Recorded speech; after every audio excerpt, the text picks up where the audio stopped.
Assalamualaikum warahmatullahi wabarakatuh. Perkenalkan, saya Vanessa. Saya akan melanjutkan pembahasan dari video sebelumnya, yaitu tentang topik 3 bab 2 kajian teori. A. Pengertian dan pentingnya kajian pustaka. 1. Pengertian kajian pustaka. Kajian pustaka merupakan daftar referensi dari semua jenis referensi, seperti buku, jurnal papers, artikel, disertasi, tesis, skripsi, dan karya ilmiah lainnya yang dikutip di dalam penulisan proposal. 2. Pentingnya kajian pustaka, yaitu A. Menjadi acuan dalam penelitian, B. Membekali penelitian dengan landasan yang diinginkan, C. Mencerminkan kedalaman teori, dan D. Merefleksikan kadar keilmiahan suatu penelitian. B. Menjelaskan bagian proposal atau persiapan penelitian yang membutuhkan kajian pustaka. 1. Pemilihan masalah dan judul penelitian. Pemilihan judul akan menggambarkan tingkat kedalaman dan cakupan dari sebuah penelitian yang akan dibahas. Selain itu, judul harus sesuai dengan keseluruhan isi dari kegiatan penelitian yang dilakukan. Judul yang dipilih hendaknya memiliki signifikasi sebagai karya ilmiah, baik dilihat dari segi kebutuhan akademis maupun dari segi praktis. 2. Menyusun latar belakang masalah, tujuan, dan hipotesis. Bagian latar belakang masalah menjelaskan mengapa suatu penelitian dilaksanakan dan apa yang ingin dicapai atau diketahui dari pelaksanaan penelitian tersebut. Fakta dan data yang mendukung harus dicantumkan. Dalam latar belakang ini, peneliti harus melakukan analisis masalah, sehingga permasalahan menjadi jelas.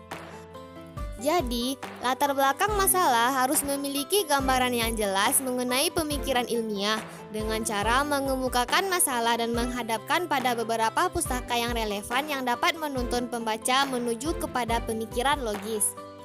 3. Menyusun kajian teori. Kajian teori merupakan bagian yang sangat membutuhkan kajian pustaka, karena kajian teori memuat uraian sistematis yang mendukung penelitian yang akan dilakukan. Dengan demikian, peneliti harus menyampaikan landasan teori yang akan digunakan sebagai pijakan dalam melakukan pendekatan masalah penelitian. Pustaka yang digunakan dalam tinjauan pustaka juga harus memenuhi standar ilmiah dan kemutakhiran. Penggunaan sumber pustaka berkala penelitian, jurnal ilmiah, dan publikasi hasil penelitian terbaru lebih diutamakan. 4. Menyusun metodologi penelitian. Dalam merumuskan metodologi penelitian, diperlukan data hasil penelitian yang diperoleh secara maksimal. Peneliti perlu mendukung metodologi penelitian dengan argumen yang kuat dan jelas supaya dapat menghindari kesalahan dalam menganalisis data. Metodologi penelitian harus dapat dirumuskan secara tepat agar penelitian dapat dilakukan secara tepat dan hasil penelitian diperoleh secara optimal dalam rangka mencapai tujuan penelitian. Poin selanjutnya yaitu cara mengkaji bahan pustaka dan menyusun kerangka berpikir. Kerangka berpikir merupakan gambaran tentang konsep bagaimana suatu variabel memiliki hubungan dengan variabel lainnya. Cara mengkajinya yaitu 1.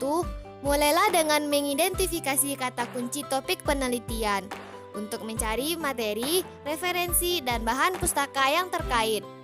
2. Membaca abstrak laporan hasil penelitian yang relevan. Bisa didapatkan dari sumber perpustakaan, jurnal, buku, dan proceeding. 3. Membuat catatan hasil bacaan dengan cara membuat peta literatur. 4. Membuat ringkasan literatur secara lengkap berdasarkan peta literatur sesuai dengan urutan dan keterkaitan topik dari setiap variabel penelitian. 5. Membuat kajian pustaka dengan menyusun secara sistematis berdasarkan teori-teori dan konsep-konsep penting yang berkaitan dengan topik dan variabel penelitian. 6. Kemukakan pandangan umum tentang topik penelitian yang dilakukan berdasarkan literatur yang ada, serta jelaskan orisinilitas dan pentingnya topik penelitian yang akan dilakukan dibandingkan dengan literatur yang sudah ada. Adapun langkah-langkah menyusun kerangka berpikir diantaranya: 1. Menentukan variabel yang lebih detail. Pertama, seorang peneliti itu harus menetapkan sebuah variabel data yang lebih rinci. Hal tersebut bertujuan untuk mendukung terbentuknya kerangka berpikir yang lebih jelas. Oleh karena itu, seorang peneliti tersebut tentu harus menentukan variabel data terlebih dahulu. 2. Membaca buku-buku hasil penelitian. Langkah selanjutnya setelah menentukan variabel yaitu membaca buku-buku dari hasil penelitian yang lebih relevan. Buku yang dimaksud di sini itu bisa dapat berupa ensiklopedia, kamus, ataupun juga buku teks yang lainnya. 3. Deskripsikan teori serta hasil penelitian. Apabila membaca buku dari hasil penelitian itu sudah dilakukan, maka langkah selanjutnya adalah mengungkapkan teori-teori yang berhubungan dengan variabel data yang akan diteliti. 4. Menganalisis teori dan hasil penelitian secara kritis.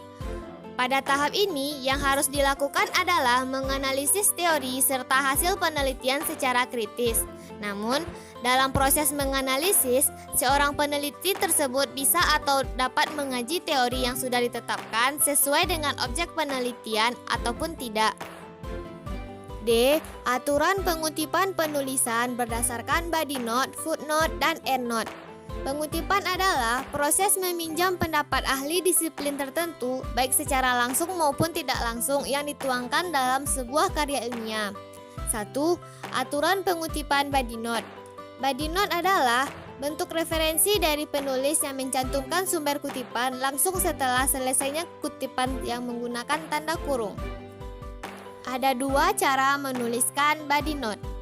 A. Nama penulis, tahun terbit, dan halaman berada dalam tanda kurung. B. Nama penulis menyatu dalam naskah tulisan, tidak berada dalam tanda kurung. 2. Aturan pengutipan footnote. Footnote adalah daftar keterangan khusus yang merupakan catatan pada bagian bawah halaman yang bertujuan untuk menyatakan sumber suatu kutipan, pendapat, pernyataan, atau ikhtisar. Aturan penulisannya yaitu urutannya nama pengarang, judul buku, nama penerbit, kota terbit, tahun terbit, dan nomor halaman. B. Nama pengarang ditulis lengkap, tidak boleh dibalik dan tanpa gelar akademik. C. Judul buku, masing-masing kata ditulis dengan huruf kapital, dicetak miring, di garis bawah, atau dicetak tebal. D. Tanda baca yang digunakan untuk memisahkan unsur-unsur dalam catatan kaki adalah koma.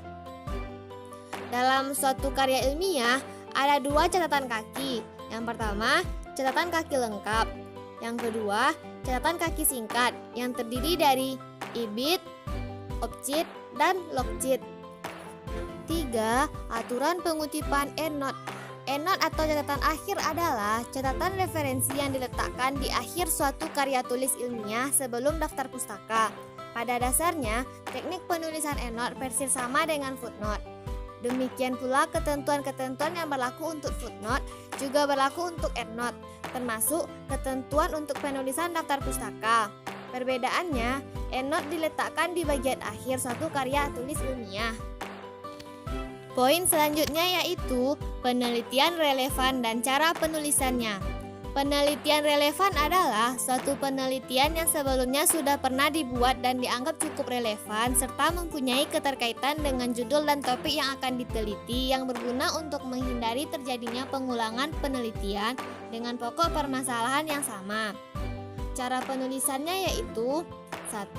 Mencari penelitian dengan judul yang memiliki keterkaitan dengan penelitian yang akan kita buat, bisa 2 atau lebih. Yang kedua, dilanjutkan dengan menganalisisnya dalam bentuk tabel paragraf. Poin terakhir yaitu hipotesis dengan contohnya. Hipotesis adalah sebuah pendapat atau opini yang kebenarannya masih diragukan dan masih harus diuji untuk membuktikan kebenarannya tersebut melalui sebuah percobaan. Jika kemudian percobaan yang dilakukan tersebut terbukti kebenarannya, maka hipotesis tersebut dapat disebut sebagai teori.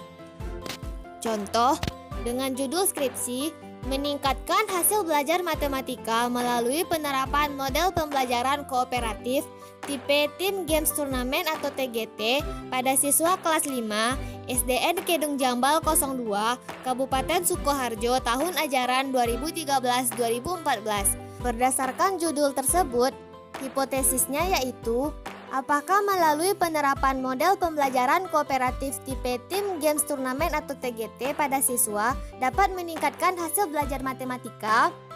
H0. Melalui penerapan model pembelajaran kooperatif tipe Tim Games Turnamen atau TGT pada siswa tidak dapat meningkatkan hasil belajar matematika. H1. Melalui penerapan model pembelajaran kooperatif tipe Tim Games Turnamen atau TGT pada siswa dapat meningkatkan hasil belajar matematika.